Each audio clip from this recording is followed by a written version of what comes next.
Greetings, fellow humans. Bad Mark here with another transmission from Metre Keyboards, and today we're taking a look at a new model of a keyboard we've taken a look at before.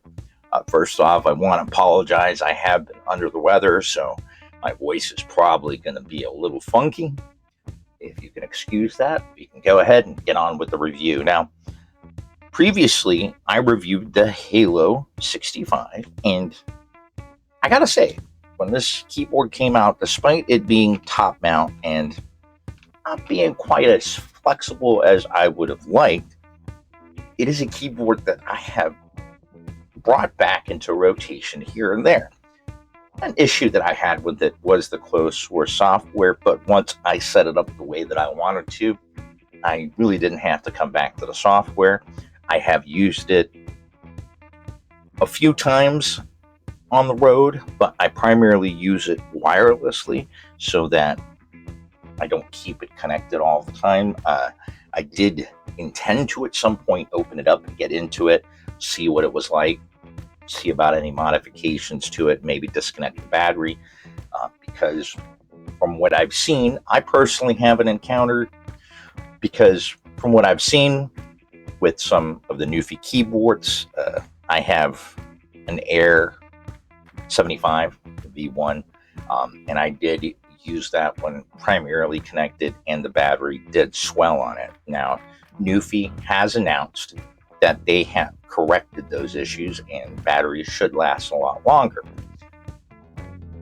If you have been watching my channel for any time, you may have noticed that not too long ago I had a review for the Air 75 V3.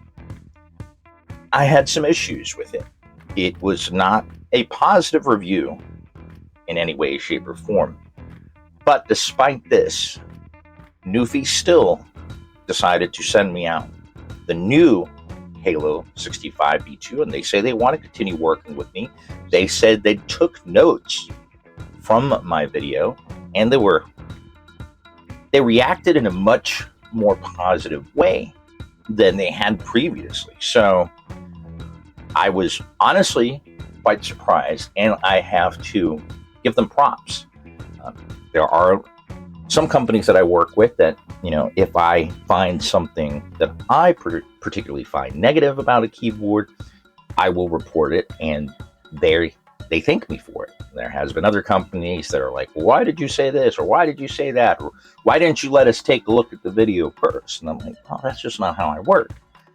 I want my reviews to be honest, and I don't allow others to editorialize. So after the previous video and the negative things that I found, one of them being the NuPhy IO software, which it's web-based, but thankfully one of the agents from NuPhy did send me a link and I'm able to download it. So I have a downloadable Windows only, but I am able to have a local copy. So that was one of my biggest concerns because it wasn't clear. I think they've made it a little bit more clear, but we'll get into that once we look at this one. Although this one is a QMK via keyboard, and that was one of the things when I first got sent out this keyboard. I was like, top mount, okay, gasket mount would have been better, but a QMK via version of this keyboard would have been really great. And I feel that, I'm sure I'm not the only one, I'm sure there was other people that said that as well, but now they have released a QMK version of the Halo. So I have been using the Halo65v1 on and off since I received it. I like the design of this keyboard. I like the Halo light that you see underneath. I like the combined aluminum and plastic design, and it served me quite well. Right now I have loaded up on here, these are my milk bone Franklin switch. This is the body of a Gateron Milky Brown, a 65 gram 2-stage long voice spring, and a Halo True or Halo Clear. I think it's a Halo Clear. I think the True are the salmon colored ones, and the Clear are these. It's a nice tactile I've got them loaded up with these Chill Key Unicorn DDA profile keycaps. They're kind of like an XDA, but they're taller, and they have more of a slider scoop than, say, an SA or an MT3. But they're actually keycaps that I've quite enjoyed using. So, nice, solid keyboard, has been reliable for me. Like I said, I only charge it. I want to say I've probably charged this thing in the year plus that I've had it less than 5 times. So it held the battery charge. I did not keep it connected all the time, but at some point I may come back to it and open it up. Today we're taking a look at the Halo65v2. Now, this keyboard was released not too long ago. This is actually the similar keycap set that came on the other one, but it is the Halo series. It is a QMK via keyboard, and this time, instead of doing a top mount, they did a PCB gasket mount. So I am really interested to see, and I think that the Halo is different now. I think the whole bottom of it glows instead of just the line going across or going around the perimeter of the keyboard.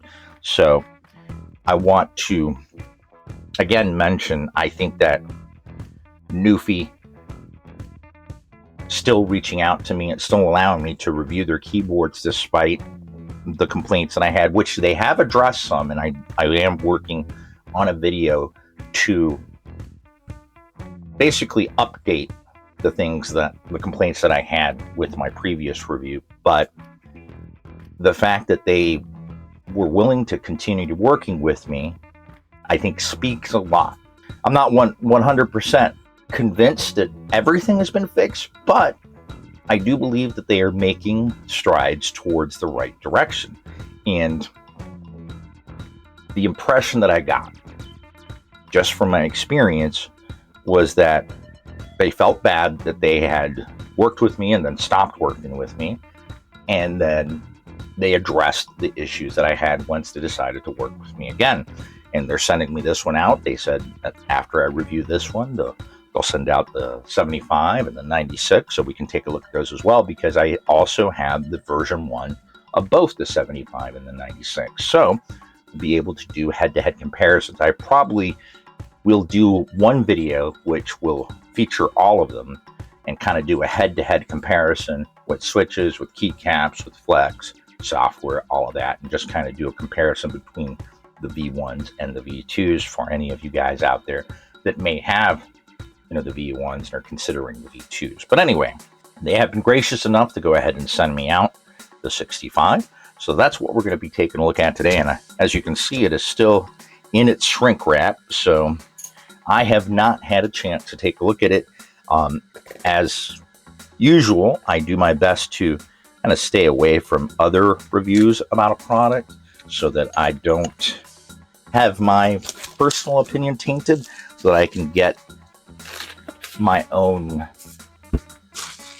thoughts without them being, kind of empted. I don't want to say preempted, but without an already pre-chosen thought about the keyboard, because that way I get to just get a free and clear impression of what the keyboard's like. So we've got the shrink wrap off. Let's go ahead and take the sleeve of the box off and open it up. As always, I do like to take a look at what's included in the box before taking a look at the keyboard. So here we see that we have the 2.4 gigahertz dongle. It is branded. That's one thing. With the previous one, it was not branded. It was only a single color. So that was one of my, not necessarily complaints, but just something that I thought they could have improved on, and it looks like they have. For those of us that have more than a couple of 2.4 gigahertz devices, it's much nicer when we actually have one that's branded, so it's easier to find what keyboard or mouse it might go to. So good on them for that. We also have a branded wire switch and keycap puller. We have a color matching rubberized USB-C to USB-A connector cable, and I've got to say I still use the ones there's two particular cables that I like, the ones from Akko and Monsky, as well as the ones from NuPhy. These are, for one, they're just easier to see, and I'm a little rough on USB cables, and these have been very durable.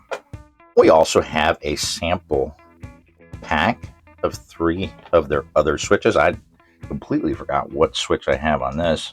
I'll have to see what the names of these are, but this yellow one is a light tactile. I do like the frosted tops on them. If I'm not mistaken, I believe Gateron manufactures their switches, but I'm not 100% on that. I'll have to see. As with the previous Halo, we have a set of stickers, and I'm out of the loop as far as anime go. I have to actually go to my kids and ask them about it. We also have a Q&A or FAQ little manual that will go over the basics of connecting and basically just answering what they consider to be the most frequently asked questions. And we also have a full fold out. I would call this like a user poster. Oh, it is a poster. There is that same anime character as a poster for those of you that like to put them up on the wall. But on the other side, we have all of the keyboard shortcuts, caps lock, the color, what the light bar means. So, okay. So as before, I think you could just change the light color on the light bar. This actually tells you the battery, the mode, as well as for caps lock indicator. And then we also have the shortcuts for the bottom lights, the sleep mode, and the backlight settings. And here we are with the NuPhy Halo65v2. Thankfully, they did include a dust cover, which I do believe the original one also included, and they also have a pronunciation, NuPhy.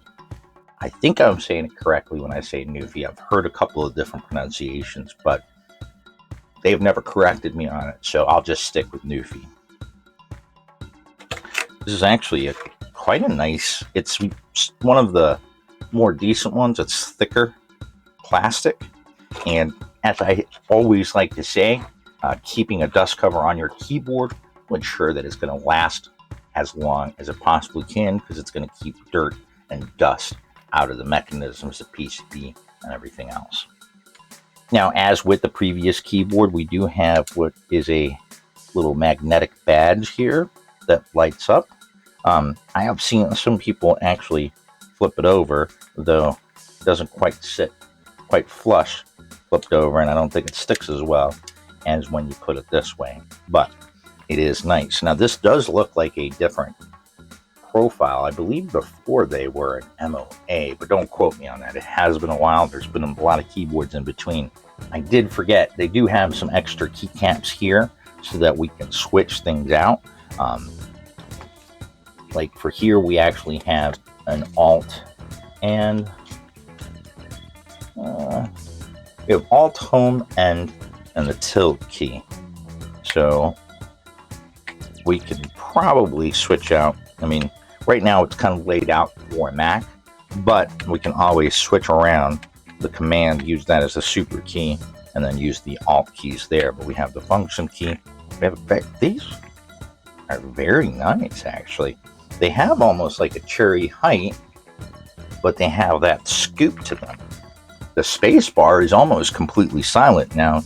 I think they're still doing the I forgot what they called this particular keyboard. Yes, they are. It has those wings.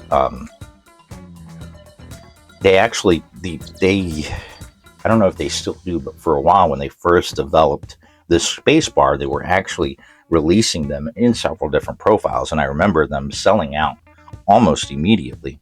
Now, we do have these dampeners right here so that we don't have, I mean, we really have the most quietest space bar that you can have on a stock keyboard without having a silent switch in it, because this is a linear Again, I'll have to look up what the name of that is. And we also see that we have a QC sticker. Now, having a QC sticker indicates that a human person has taken a look at the keyboard and its contents prior to packing it up and shipping it out. That's one thing that's always appreciated. I've seen more and more manufacturers start to do this, and I think it's a good thing, because they'll catch any keyboards or any products that might have issues before they even leave the factory, saving a lot of time and frustration for, any keyboards that might have issues that arrives to a customer, and they have to go through the whole process of doing an exchange or return, so on and so forth. I think this minimizes the DOA issue or issues with the keyboard straight out of the box when the customer receives it, and I do appreciate that.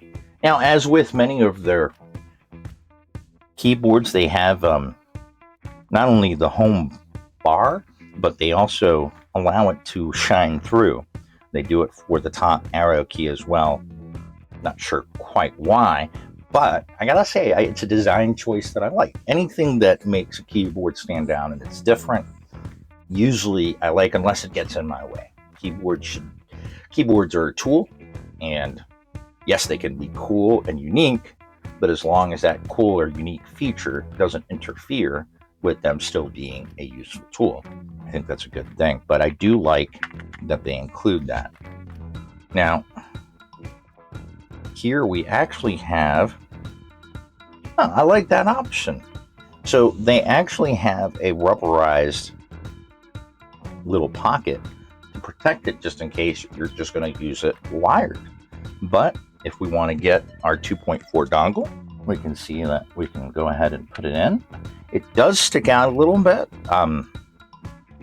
That's probably why they have that little pocket, just to keep it flush if you're not going to be using it. But it does feel to be magnetic. Yeah, there's definitely a pull to it, so it should stay in there pretty good. I do wish, just for profile's sake, that it didn't stick out, but there's probably a reason for that. We also have the switches at the same position, and we have a dedicated Windows and Mac switch, which I know a lot of people that vacillate between a Macintosh and a Windows keyboard appreciate having that, instead of having to remember a particular shortcut. And we also have the power mode. We can go to wired, or we can go to wireless. Let's go ahead and put it on wired, plug it in, and see what the LEDs look like. So once we plug it in, we see that we have some really nice RGB coming through. We have our light bar over here. We have the light underneath the magnetic badge. And we also have the light coming through on the home keys, as well as the top arrow key. And then we have that shine, or why they call this the halo, because it's a halo of light that goes all around the keyboard. Now, the original one, as you can see, similar, but not quite the same. Here we do not have the switch for Windows and Mac, but we do have it here, thankfully. I know a lot of people that work both on Macintosh and Windows computers that prefer actual physical switches than shortcut keys, so it's just easier for them to switch back and forth and not have to worry about it, especially, say, they work wired with one, or in one Bluetooth device slot for a Mac and another one for Windows, and they could just switch right here, whereas we didn't have that here. Now, we also had the opaque bottom with that little slit or space in between for the lights to shine through, whereas here we actually have a translucent bottom, and that halo light just kind of comes through, and it's going to look really nice in the dark. Maybe I'll film the sound test with the lights turned down low. But as we can see, while similar, we have some differences, and I think that the differences are improvements. Okay, turn it off for now.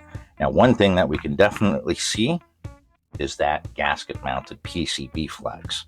That makes it much easier. Like I said, the top mount on the original one, not necessarily stiff, but not as flexible as this one. And I have found personally, and I've also suggested to many people that at first were like, no, that can't make that much of a difference. But switching from a tray mounted or more stiffer keyboard to something that's gasket mounted or something that's more flexible, that actually has some give with the wrist rest and the proper position, for me, helped improve and almost completely eliminate RSI altogether. I used to have to take breaks at least every 2 hours for a few minutes to let my joints kind of rest. And at the end of the day, I always just had just stiffness and pain in my wrist. Even when I was still in my late 20s and early 30s, I was like, man, what's going on? I honestly at one point thought that I might have arthritis because of the type of pain that I had. But when I first found a gasket mounted keyboard and used the wrist rest properly, I always kind of had wrist rest, but I'd still type like this.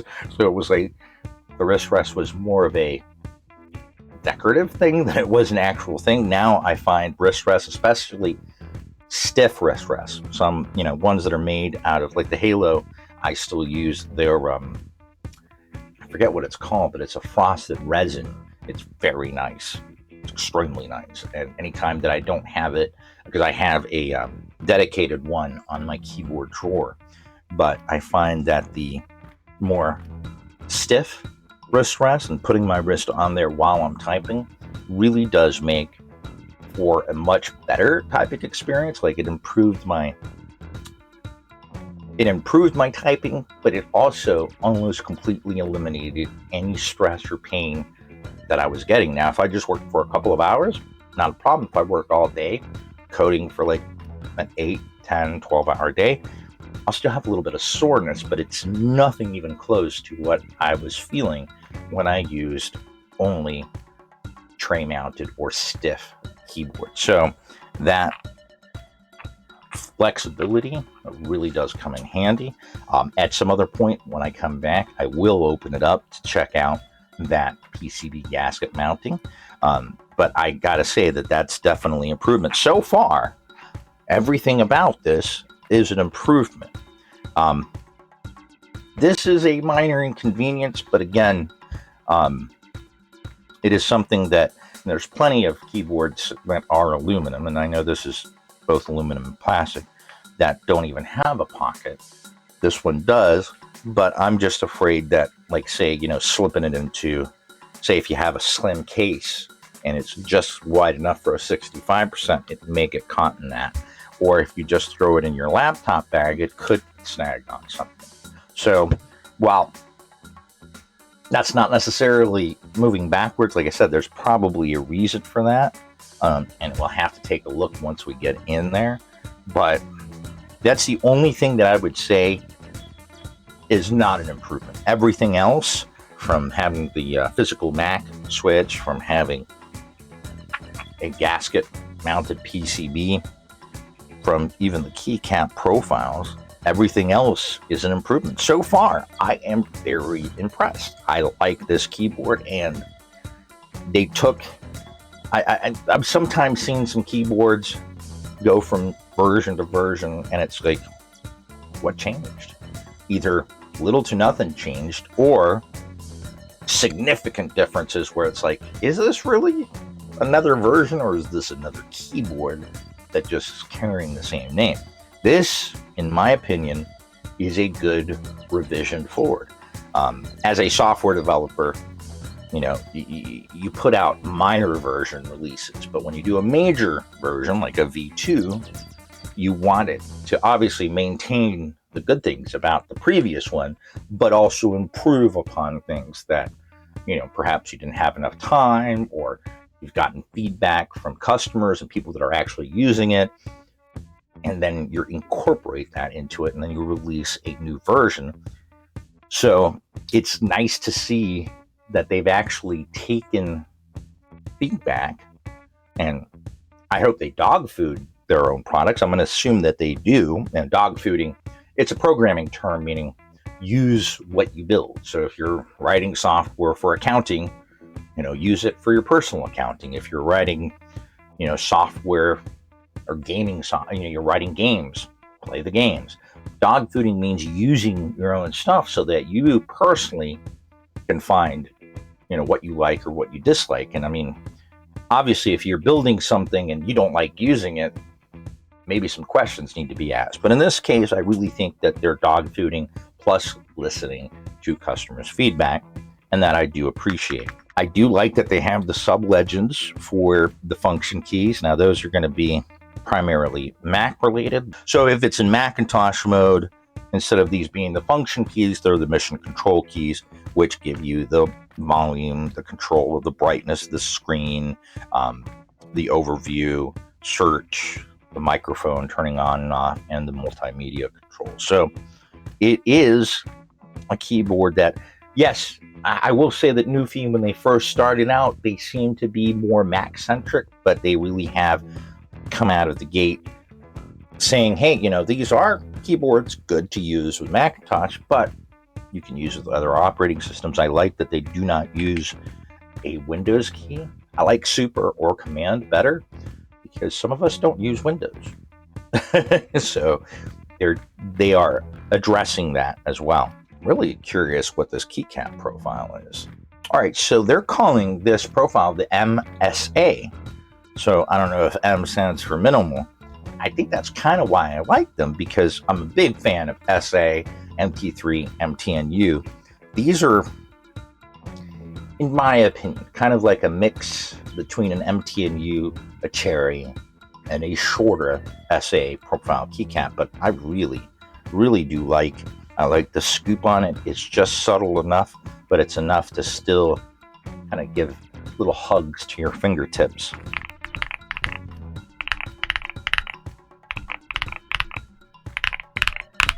And they sound and feel really nice. They feel almost silky. Now, they've also appeared to have not only fixed the battery issues, but improved battery life with this one, as they're saying this one will actually give you over 180 hours of use on wireless. If you're just using the LEDs for the homing bars or the homing keys, I think there's a setting just for that. I do know personally, like I said, I've charged my original one probably 5 or 6 times, maybe not even that many times. Now, granted, like I said, I've used it primarily wirelessly, but at no point was I like, oh, okay, battery's running out, I got to charge it again. Any of the times I charge it was for my own, like, hey, I've been using this for a while, it might be time to charge. It was never, oh, it's run out, it's time to charge. So I think that they have, if they've improved the battery life, that is a definite plus, because they were already doing good with that. Like I said, there was some issues with the Air series, but they have addressed it, and they said they have corrected. The Ghost Bar, that's what this is called. I can't believe I couldn't remember the name of it, but yeah, this is a NuPhy invention. I do believe, if I'm not mistaken, they still sell these in different profiles so that you can get them in different colors to match your existing ones. So that, I mean, I know personally, I have a few keyboards that no matter how much tuning I do to the space bar, to the stabilizers, the space bar just is always a little bit louder, and it's just like, I mean, the space bar is probably the key you press the most, so it's like, I would prefer it sound pleasant than to be like, every time that you hit it while you're typing. So the Ghost Bar is a NuPhy product. It's one of their inventions, and I think that honestly, it's something that obviously other companies can't use, but if I was them, I'd probably license it out to other companies to also include the Ghost Bar, because the Ghost Bar is, in my opinion, the best designed space bar. And I say that truthfully because, like I said, I did receive, I want to say 2 or 3 of them in different colors and reviewed them back when they first came out. And I know I still have each and every one of them loaded on existing keyboards, and every time I use it, I'm like, oh yeah, that's right, that's the Ghost Bar. Now, this keyboard does come with 1,000 hertz polling rate, though I do believe a lot of newer keyboards do have that 1,000 hertz polling rate, and that's important for those of you out there that game. You want your keyboard to be as responsive as possible. Personally, I don't game that much, and the games that I do play aren't necessarily high impact, high speed games, so I don't really need that extra oomph. So as far as connection speeds go, they're saying that over the V1, it is 10.3 times faster over 2.4, 5.9 times faster over Bluetooth, and 10.4 times faster over wired over the original V1. So again, improvements, a reason for a new revision or a new version. And of course, we have QMK VIA. I still need to find the QMK source. I have not looked for it yet. Should I have any issue, I will reach out to them and make sure to update with the source control for QMK. But I do know that their Gem 80 that I have,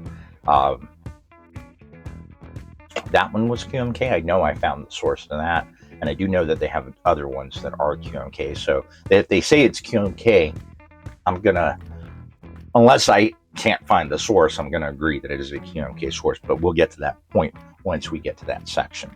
All right, so I've gone ahead and replaced the keys. I mean, I primarily touch type, so it's not really a big deal, but I do when I like it when I look down to actually have the right keys. And I've got the Alt command for me is perfect as a super key. I am now going to do what I've been doing with keyboards.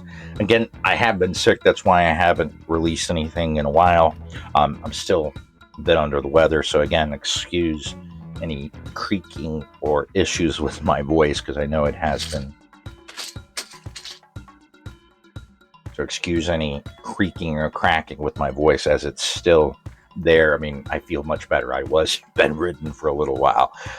But I'm going to go ahead and be using this keyboard for the next few days. I'm going to use it both wireless and wired. I'm also going to go through, find the QMK source, use VIA, make sure that everything works as expected, see how the layers work between Mac and Windows, and so on and so forth. I will come back to do, I mean, in this same video. So for me, it's going to be a couple of days. For you guys, it'll just be the next cut. But go ahead and use this Halo65v2 for the next few days. We'll come back, we'll do the spec section, we'll take a look at VIA, we'll take a look at QMK, and we'll close out with what my thoughts are on this keyboard, because I am going to be using it side by side with the V1 so that I can see if I find any further improvements on the two different versions. So again, this will be quick for you guys. It's going to be a couple days for me. See you guys in just a bit.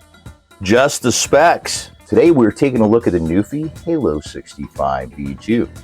This is a 3-mode PC bottom with aluminum top, 65% QMK VIA keyboard. It is available in 5 colors: black, white, light green, blue, and pink. It comes with a palm plate and a gasket-mounted south-facing 3 and 5 pin hot swap PCB. It also has a unique side light halo effect. It comes with your choice of switches: mint, raspberry, lemon, or blush, and MSA PBT double shot keycaps. It has a 4,000 milliamp hour battery and comes weighing in at just under 800 grams. The angles of typing on this keyboard are 5, 9, and 12 degrees, depending on which flip-out feet you choose. The MSRP for this keyboard is $119.95. Links with discount below. All right, so I have been using the Halo65 actually for a few days now. I got caught up doing some other work and I just left it on my desk. Now, one thing, and this is probably more of a me issue than a general issue, but I used to be able to rely on spring weights, though sometimes because of the different designs, I have dealt with some spring weights that are low in the 40 gram, 45 gram range that I can work with.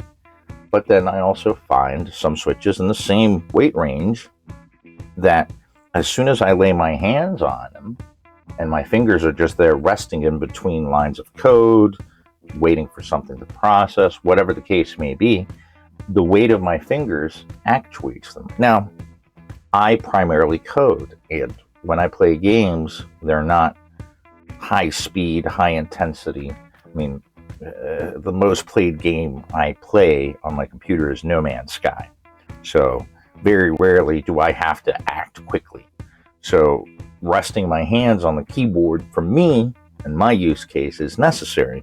I found that the Raspberry switches, despite saying they're 45 grams, just felt a lot lighter. Now I switched out those switches and put in some Gateron Jupiter Banana. I do prefer tactile, and actually found, even though, again, I like the way that the MSA profile looks and feels, and I'm a very big fan of just SA or ASA or MT3 or even MTNU. But for some reason, with the MSA profile, personally, I found myself just making tons of errors. Now, I did find myself kind of just gliding, and like would think that I was hitting one key when I was hitting another. And I don't know what it is, because like I said, I'm usually a fan of any SA style profile keycaps, but regardless, I just continued to mistype, and it started to get frustrating. So I switched out the keycaps for this is double shot cherry, or no, these are die sub cherry ember keycaps, and since I switched them out, my errors have just disappeared, and my productivity has gone back up to my normal range, and I have been being able to use it without it getting in my way. So I didn't get a choice of what switches to choose. I would have gone with I believe it's the lemons. Yeah, the lemons, though that a very light tactile. I would have gone with some tactile switches, heavier. I mean, these are the first time, no, actually, these are the second time that I've used the Gateron Jupiter Bananas, and despite them being more affordable and cheaper, I actually quite like them. They do a great job with the RGB shine through, and they just work. They're not that much heavier. They're in the 54, 55 gram range, and they're more of a medium tactile than a heavy tactile, but I found myself really enjoying not only how they sound, but how they feel. So I went ahead and recorded a stock sound test, but I'm also going to leave you guys with the sound test with tactile switches. Now, granted, I don't have a full set of any of their other switches, like the mint or the lemon or the blush, so I wasn't able to do it with a different switch that they offer. But again, the Gateron Jupiter, I'm pretty sure that Gateron manufactures NuPhy switches, so it's closer, I guess. But anyway, like I said, I've been using this for longer than I had planned to, and I actually quite like it. And I've got to say, it is a significant improvement over the V1 Halo65. Now, like I said, I've enjoyed the Halo65. I use it, though it's more of just a wireless one that comes with me if I know I'm going to need to type more than just a little bit. I'm not the biggest fan of laptop keyboards. As my daily, this has been serving me well for quite a few days now. I'm going to say 4 or 5 days, about 5 days almost. And once I switched out from the stock keycaps and the stock switches, I was able, it was much easier and more pleasant, and it didn't get in my way. And don't get me wrong, I was still using it and enjoying it with the stock setup, but like I said, I found myself either causing issues just from resting my hands on them or mistyping keys because my fingers thought they were one place when they weren't. And Cherry, I like Cherry profile. It's the middle of the road, so it's not like, it's not crazy like an MT3 or an SA, and it's not, all flat like an XDA, which I like both of them and I can use them. And MSA, I like them on paper. I like how they look. And even though I have MTNU, which I'm not going to say that MSA and MTNU are the same, but there are some similarities. I use MTNU on my primary board and have no issues. Like, my fingers love them. So the slight differences were enough to throw my game off. But again, I mean, many of us that do buy keyboards, we usually, will switch out, maybe not right away, but at some point we'll probably switch out keycaps. So though the MSA keycap profile may work for you, it just didn't work for me. Again, like I said, I tried them. Like, once I switched out the switches, it did improve, but I was still hitting keys. As soon as I replaced those with Cherry, that was it. I went back to being normal. And like I said, my primary one uses MTNU keycaps. So programming this was easy. Via JSON file is available for download. It loads instantly. It has 8 layers. You do have to note that the first layer 0 is Mac, and then layer 3 is Windows, layer 1. So basically you have, depending, if you don't use Mac, you could set the Mac setup for a different layout than you do the Windows if you wanted to do something like that. But everything is pretty general, although you can control the backlights. There is no extra functionality to control the halo lights, but you can control them using those keyboard shortcuts, which are included in the handout that comes with the Halo65v2. But anyway, I have to say, not only do I feel that this is a more solid product, though I will say, maybe it's because of the design, but for some reason there's no padding on the sides or between the plate and the PCB. There's no foam or padding. So for the corner switches, I had to reinsert them, or to install switches after I'd taken out the stock switches was a bit of an effort. Like for this one, I literally had to take out the switch, the stabilizer. I had to use a spudger to hold up the plate to get the switch to lock into place, which, I mean, it's neither here nor there. There's a lot of flexible plates out there, but I enjoy the flex on this one, as it's enough for me to notice, but not something that I would consider a trampoline. The flex is much better, and it's definitely there. Whereas on the Halo65 original version, because it being top mount, I mean, there was flex. It wasn't like it was a tray mount, but this one is definitely a significant improvement. I like this badge. I like the fact that it's magnetic.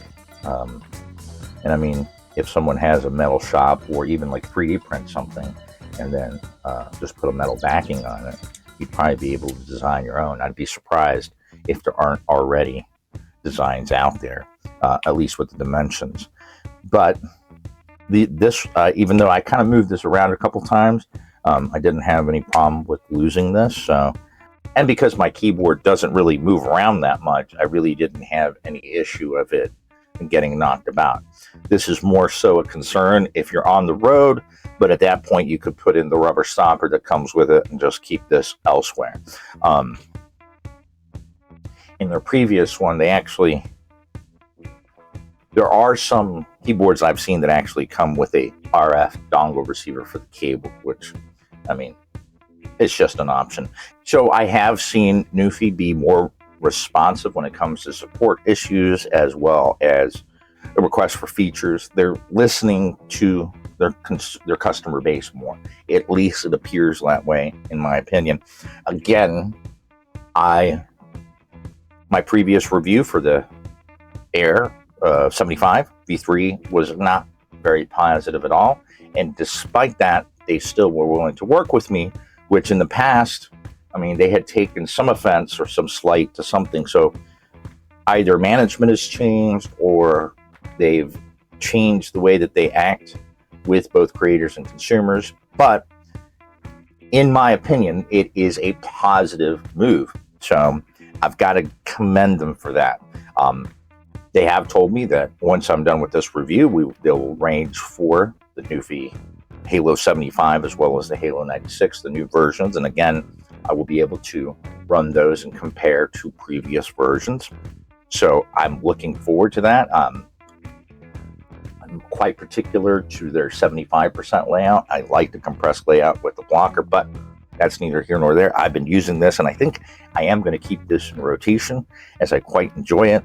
Like I said, right now I've got loaded up the Ember Cherry keycaps, which, like I said, they sound, they feel, and they work for me.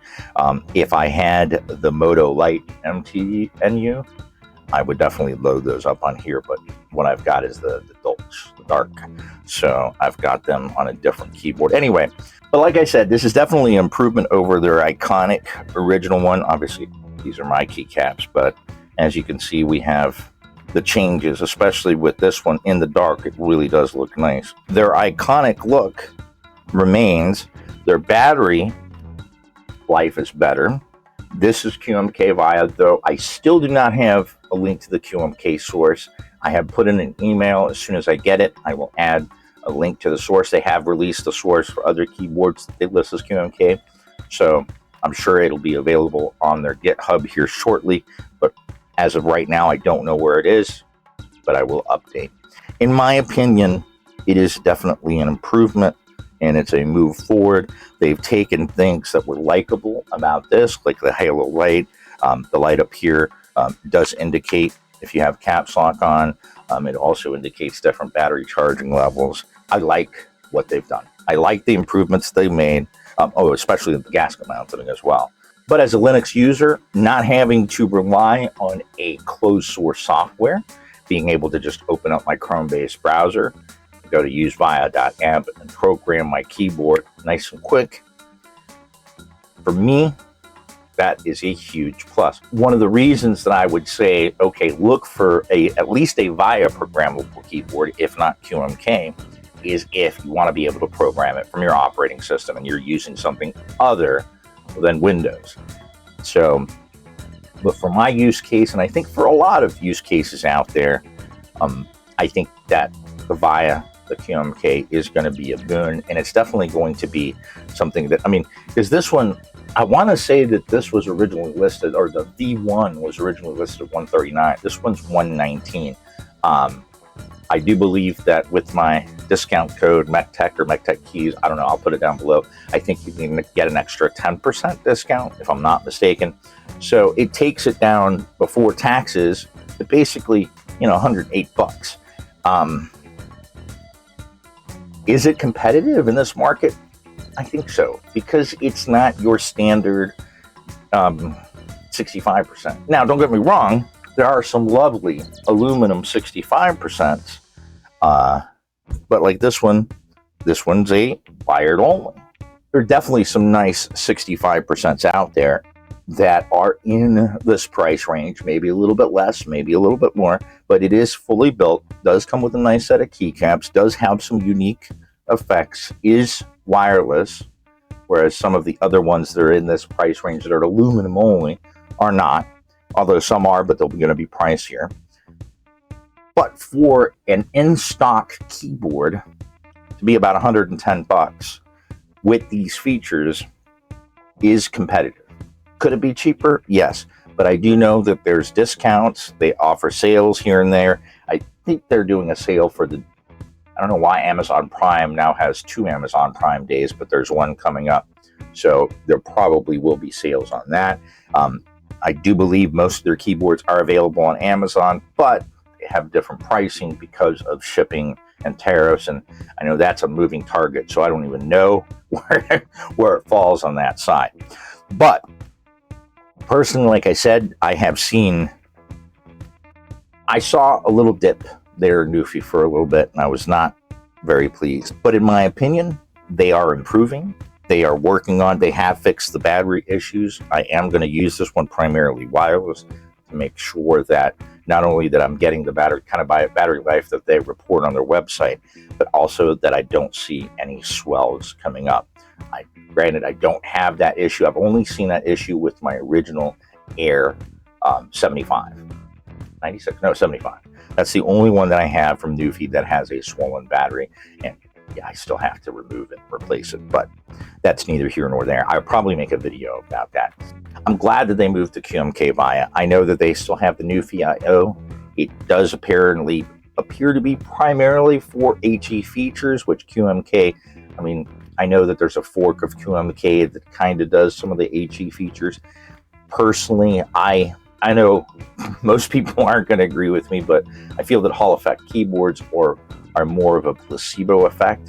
Yes, you can actuate faster, but the times, the speeds that you're talking about with that shorter actuation is so insignificant that, I mean, it's something that us humans, we really can't even comprehend or perceive. I mean, some animals can see in that slow motion or faster, you know, frame rate, for a lack of a better word. For me, a mechanical keyboard is just, it hits a spot. I am very pleased that Halo has improved not only their product, their software, their firmware, but also their support, and as well as their communication with both customers and reviewers such as myself. So I got to give them props for that.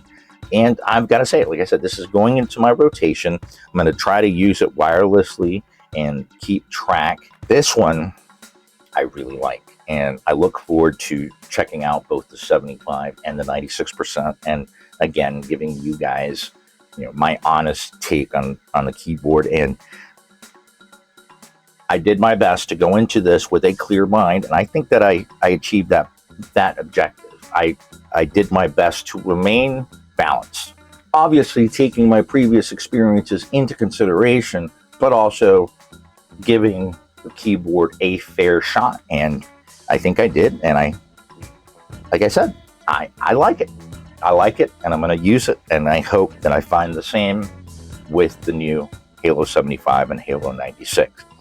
So for now, I'll leave you with the stock sound test before I switched out the switches with the stock MSA keycaps as well as the Raspberry linear switches, but I'll also leave a sound test here with the Gateron Jupiter Banana tactile switches and these Ember die-sub PVT keycaps. I do hope that you enjoyed my review of the Halo65v2. As always, if you have any questions, comments, suggestions, please leave them down below. I do my best to get back to them as soon as possible. For now, I just want to wish everyone out there a wonderful rest of your day. And until the next transmission, keep calm and keyboard on.